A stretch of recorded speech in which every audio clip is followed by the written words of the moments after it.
ओ भाई, आज मुझे कबाड़ में सिर्फ और सिर्फ 15 रुपए के अंदर ये एक इस तरीके का इन्वर्टर का पीसीबी मिला, जिसके ऊपर काफ़ी सारे कंपोनेंट लग रखे हैं।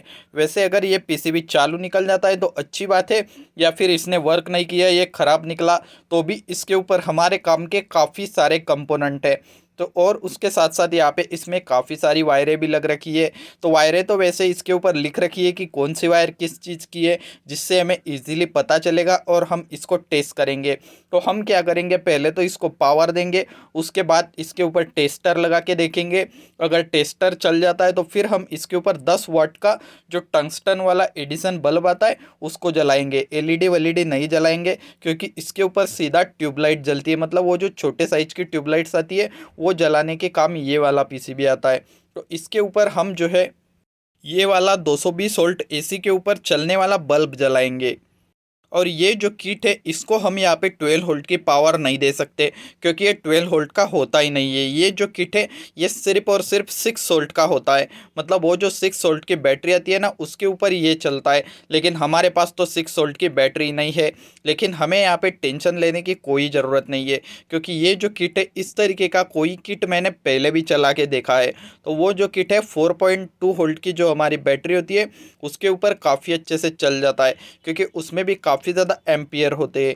तो वो तो हम सब कुछ टेस्ट करेंगे। वैसे इसमें दो एलईडी भी दे रखी है, एक है ग्रीन और एक है रेड। और यहाँ पे एक बड़ा सा स्विच दे रखा है, जिसमें यहाँ पे कुछ एक इस साइड में घूमता है और उसी के साथ साथ बीच में रुकता है और लास्ट में जाता है। इस तरीके के यहाँ पे 3 पॉइंट्स इसमें बने हुए हैं, मतलब नीचे की साइड से 6 यहाँ पे पॉइंट होने चाहिए। तो हाँ गाइज, इसको नीचे की साइड से यहाँ पे अगर आप देखोगे तो टोटल 6 पॉइंट्स बने हुए हैं। मतलब ये जो स्विच है ना, इसको हम मोटर की डायरेक्शन को कंट्रोल करने के भी काम में ले सकते हैं। अगर ये सपोज कीजिए किट ख़राब निकला तो मैं आपको बता देता हूँ कि इसकी कौन कौन सी चीज़ें हमारे काम में आएंगी। पहले तो ये बटन, जो कि काफ़ी अच्छी क्वालिटी का बटन है, और इससे हम क्या कर सकते हैं, देखो इससे अगर हम बीच में रखेंगे तो जो मोटर है वो रुक जाएगी एक साइड में, मतलब कहीं पे भी मूव नहीं करेगी। एक साइड में इस तरीके से करते हैं तो मोटर क्लॉकवाइज चलेगी। मतलब अगर हम कोई रिमोट कंट्रोल कार बनाते हैं तो इस स्विच से हम पूरी कार को कंट्रोल कर सकते हैं। मतलब जैसे एक साइड में किया तो कार जो है वो आगे की साइड में भागेगी, उसको बीच में रुकाया तो कार रुक जाएगी, और लास्ट में स्विच को कर दिया तो कार जो है पीछे की साइड में भागेगी। इस तरीके से हम इस स्विच से यूज़ ले सकते हैं, क्योंकि इस स्विच में 6 टर्मिनल बने हुए हैं। और उसके साथ साथ ये जो आईसी आपको दिख रही है ना, ये आईसी भी हमारे किसी प्रोजेक्ट के अंदर काम में आ सकती है, क्योंकि इसका नंबर अगर मैं पढ़ने की कोशिश करूँ, देखो मैं यहाँ पे पढ़ने की कोशिश करता हूँ, कैमरा में तो उतना अच्छे से दिखेगा नहीं, लेकिन मैं आपको ऐसे ही नंबर पढ़ के बता देता हूँ कि इसका क्या नंबर है। तो गाइस यहाँ पे ये जो आईसी है इसका नंबर है LM393, मतलब बेसिकली एक ऑपरेशनल एम्पलीफायर आईसी है। तो इससे हम जो है आईआर सेंसर वगैरह कुछ बना सकते हैं, जैसे लाइन फॉलोअर रोबोट के लिए हो गया। और उसके साथ साथ यहाँ पे देखो एक फ्यूज़ भी दिया गया है, तो इसको भी हम किसी प्रोजेक्ट के अंदर यूज कर सकते हैं। जैसे अगर कोई लिथियम आयन बैटरी बनाई तो उसमें शॉर्ट सर्किट प्रोटेक्शन के लिए। तो ये जो है 2 एम्पियर का है और 250 वोल्ट का है। तो ऐसे नहीं कि 250 वोल्ट, ये 2 एम्पियर के ऊपर 3.7 वोल्ट पे भी कट हो ही जाएगा। तो चलो ये तो हो गया। और अब इसमें ट्रांजिस्टर कौन से लग रखे, वैसे मुझे देखने पे तो D882 लग रहे हैं, लेकिन ये वो नहीं हो सकते, क्योंकि चलो इनको हम यहाँ पे पास से देख लेते हैं। तो हाँ, ये जो ट्रांजिस्टर है ये कुछ 13003 नंबर के है शायद। मैं ठीक से देखने की कोशिश करता हूँ यहाँ पे। हाँ गाइज, ये वही ट्रांजिस्टर है 13003, जो कि CFL के अंदर यूज़ किए जाते हैं। और ये जो ट्रांजिस्टर है ये भी शायद वही होगा, क्योंकि इनकी पेयर ही यूज़ की जाती है। वैसे देखने की कोई ज़रूरत नहीं है, लेकिन चलो एक बार इनको भी देख ही लेते। इसके नीचे की साइड में ये कुछ ग्लू लगा रखा है ना, जिसकी वजह से ये मुड़ नहीं रहा है। तो चलो मैं ग्लू को ही उखाड़ देता हूँ यहाँ पे, क्योंकि वैसे भी इसकी कोई ज़रूरत ही नहीं है। तो देखो पूरा का पूरा ग्लू जो था ना वो निकल चुका है। वैसे अगर कोई हुआ जिसके पास ग्लू गन है, ग्लू नहीं है, वो इसका भी यूज़ कर सकता है, लेकिन हम फेंक देंगे, हमारे पास काफ़ी ज़्यादा ग्लू है। तो देखो अब इसका भी नंबर यहाँ पे देखने की कोशिश करते कि इसका नंबर यहाँ पे क्या है। तो हाँ, ये मैंने जो आपको बोला ना पहले वही है। देखो आप क्लियरली इसका नंबर कैमरा में देख सकते हो, D882, मतलब D882। ये जो ट्रांजिस्टर है, ये जो मॉस्किटो बैट का सर्किट होता है उसमें भी यूज़ किया जाता है वोल्टेज को बूस्ट करने में। तो शायद इसमें भी वही ट्रांजिस्टर यूज़ किया गया है। और ये है यहाँ पे वोल्टेज बूस्टर ट्रांसफार्मर, मतलब जिससे 220 वोल्ट जनरेट होंगे। और ये दो एलईडी किस काम में होंगे, तो यहाँ पे इसके अंदर ऑटोमेटिक सर्किट था, मतलब जैसे ही बिजली आती है तो ये अपने आप लाइट को बंद कर देता है, ट्यूबलाइट को, और जैसे ही बिजली जाती है तो ये अपने आप यहाँ पे जो मतलब ट्यूबलाइट से उनको ऑन कर देता है। इस तरीके का कुछ इसमें सिस्टम रहता है। तो देखो हम क्या देख रहे थे कि कौन सी चीज़ें काम आएंगी, वैसे ये एलईडी भी काम आ जाएंगी, काफ़ी अच्छी इनकी काफ़ी लंबी लेग है। और उसके साथ साथ यहाँ पे ये कुछ छोटा ट्रांजिस्टर है, तो इसका नंबर क्या हो सकता है, तो हाँ इसका नंबर है TL4। को मैं इसको भी ठीक से देखने की कोशिश करता हूँ यहाँ पे। तो देखो इसका नंबर भी आप कैमरा के ऊपर देख सकते हो, TL431, मतलब ये एक एडजस्टेबल जीनर डायोड है। तो इस तरीके की इसके ऊपर चीज़ें, और उसके साथ साथ यहाँ पे 4 डायोड्स भी दे रखे, इनको भी हम ब्रिज बनाने के लिए पावर सप्लाई के अंदर यूज़ कर सकते हैं। और ये कैपेसिटर है, ये इंडक्टर है, इस तरीके की काफ़ी सारी चीज़ें।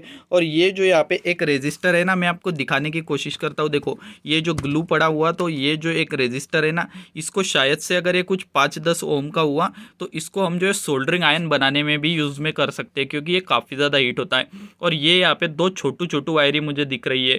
तो ये जो वायर है ये किस चीज़ की है, तो देखो इनके ऊपर AC1 और AC2 लिख रखा है, मतलब यहाँ से ही हम सीधा AC पावर भी दे सकते हैं इसमें। तो इसमें कहीं ना कहीं तो स्टेप डाउन का भी सिस्टम यही है मुझे लगता है शायद, कि जो कि इसमें लगी बैटरी को भी चार्ज करने के काम आता है, मतलब ये बैटरी चार्जर का भी काम कर सकता है। तो चलो बस इसी तरीके से हम इसके कंपोनेंट यूज़ में लेंगे, लेकिन उससे पहले इसको एक बार पावर तो देके देखते हैं कि क्या होता है। तो चलो यहाँ पे मैं BT की जो वायर है, मतलब बैटरी की वायर है, उनको ढूंढता हूँ। तो देखो ये यहाँ पे कुछ L- है, मतलब ये जो काली वाली वायर है ये ट्यूबलाइट के लिए है, लाइट माइनस है। उसके साथ साथ ये जो रेड वाली वायर है ये किस काम की है, तो ये L+1 है, मतलब ये जो है यहाँ पे लाइट वाली वायर है ये, और ये तो ये प्लस वाली है, तो L2 भी होगा कहीं ना कहीं, क्योंकि इसमें 2 ट्यूबलाइट्स लगती है। तो ये देखो ये है BT- की वायर, मतलब इसमें हम बैटरी का निगेटिव लगा देंगे। और यहाँ पे BT+ का वायर शायद, हाँ ये, तो ये दोनों वायरों में हम यहाँ पे 4.2 वोल्ट की बैटरी लगा देंगे। और ये यहाँ पे होगा L2 का वायर, मतलब ये 3 जो वायर है ये ट्यूबलाइट की वायर है, क्योंकि इसमें 2 ट्यूबलाइट्स लगती है, और उसके साथ साथ ये 2 जो है बैटरी की वायर है। तो चलो मैं जल्दी से इसके साथ छील के बैटरी को कनेक्ट करता हूँ, और फिर हम स्विच को ऑन करके देखते हैं कि ये चालू होता है या नहीं यहाँ पे। तो गाइस देखो मैंने यहाँ पे जो 3.7 वोल्ट की या 4.2 वोल्ट की जो बैटरी है उसको यहाँ पे कनेक्ट कर दिया है। तो ये जो BT- था उसमें ब्लैक कनेक्ट कर दिया है, और ये जो BT+ था उसमें ये जो येलो वाला वायर है जो कि बैटरी के पॉजिटिव के साथ लगा हुआ है उसको यहाँ पे कनेक्ट कर दिया है, मतलब यहाँ पे पॉजिटिव नेगेटिव सही से लग चुकी है। और ये जो 2 ट्यूबलाइट की जो वायरें थी उनको भी छील दिया है, जिससे कि यहाँ पे अगर पावर आता है तो हमें पता चलेगा। तो अब हम एक काम करते हैं, ये जो स्विच है इसको यहाँ पे ऑन करके देखते हैं कि कौन सी LED जलती है या नहीं। तो देखो मैंने स्विच को इस साइड में कर दिया, लेकिन आप देख सकते हो कि कोई भी LED यहाँ पे नहीं जल रही है, ना ही ग्रीन वाली ना ही रेड वाली, कोई भी LED यहाँ पे नहीं चल रही है। मतलब यहाँ पे इस साइड में तो ये किसी काम नहीं कर रहा है। तो चलो अब इसको लास्ट में कर देते। तो देखो मैंने अब स्विच को उस साइड में कर दिया है, लेकिन अभी भी कोई भी LED नहीं जल रही। देखो ये रेड भी नहीं जल रही और ग्रीन भी नहीं जल रही, मतलब इस किट में पावर तो आ रही है लेकिन ये वर्क नहीं कर रहा है, शायद से किट खराब हो सकता है। लेकिन चलो ऐसा भी तो हम नहीं कह सकते, क्योंकि ये जो वायर है इसमें पावर आ भी रही होंगी। तो चलो एक काम करते हैं, यहाँ पे जो है टेस्टर लगा के देख लेते हैं। देखो अब हमारा जो स्विच है वो उस साइड में है, तो अभी हम एक बार टेस्टर लगा के देखते हैं। तो देखो मैंने टेस्टर को कनेक्ट किया, और आप देख सकते हो कि टेस्टर में भी कोई भी लाइट यहाँ पे नहीं जल रही है। देखो मैं ठीक से कनेक्ट करने की कोशिश करता हूँ, लेकिन देखो कोई भी लाइट यहाँ पे टेस्टर में नहीं जल रही है। और इस पॉइंट पे लगाने पे भी देख लेते, तो देखो इस पर भी कोई लाइट नहीं जल रही है। अब स्विच को इस साइड में कर लेते हैं और फिर देखते हैं कि कोई लाइट जलती है या नहीं। तो देखो यहाँ पे भी मैंने पॉइंट को लगा दिया, लेकिन कोई लाइट यहाँ पे नहीं जल रही है, और इस साइड में भी कोई लाइट नहीं जल रही है। मतलब किट में से कुछ भी पावर यहाँ पे हमें नहीं मिल रहा है। तो शायद से ये जो किट है यहाँ पे ख़राब है, या फिर इसको वोल्टेज कम पड़ रहा है, मुझे नहीं पता। लेकिन यार मुझे तो लगता है कि ये जो 3.7 वोल्ट की बैटरी है ना, इसके ऊपर 6 वोल्ट की चीज़ें काफ़ी अच्छे से चल जाती है। तो ये जो किट है ये भी चल ही जाना चाहिए था, लेकिन ये अच्छे से वर्क किया, ये चालू ही नहीं हो रहा, इसका इंडिकेटर ही नहीं लग रहा। तो अगर आपको इसकी कोई दिक्कत पता है कि ये क्यों नहीं चल रहा, तो आप मुझे कमेंट करके ज़रूर बताना। हम उस चीज़ को भी ट्राई करेंगे कि जैसे कि भाई इसमें कोई दूसरी बैटरी लगाओ, या फिर इसमें 7.4 वोल्ट दे के देखो, या 12 वोल्ट दे के देखो। ऐसे अगर आप कमेंट करते हो कि इस तरीके से करने के बाद ये चालू होगा, तो फिर हम उस चीज़ को करके देखेंगे। तो बस आज के लिए इतना ही भाई। तो ये जो है इसके अब अगर ये काम का नहीं है, ये जो ख़राब है, तो यहाँ पे मेरा 15 रुपये का नुकसान तो नहीं हुआ, क्योंकि इसके अंदर काफ़ी सारे डायोड्स वगैरह लग रखे, कंपोनेंट लग रखे, तो इनको मैं प्रोजेक्ट के अंदर यूज़ करूँगा। तो बस आज के लिए इतना ही दोस्तों। मैं मिलता हूँ आपको कल सुबह 8 बजे, क्योंकि हर सुबह 8 बजे मैं आपके लिए इसी तरीके से इंटरेस्टिंग मस्त मस्त से वीडियो कबाड़ के लाता ही रहता हूँ। तो आप चैनल को सब्सक्राइब कर लीजिएगा और उसके साथ साथ नोटिफिकेशन बिल ऑल पे सेट कर दीजिएगा और इस वीडियो को भी लाइक कर दीजिएगा। तो चलो मैं मिलता हूँ आपको कल सुबह 8 बजे, तब तक आप चैनल के पुराने वीडियोस देखो और कुछ नॉलेज लो।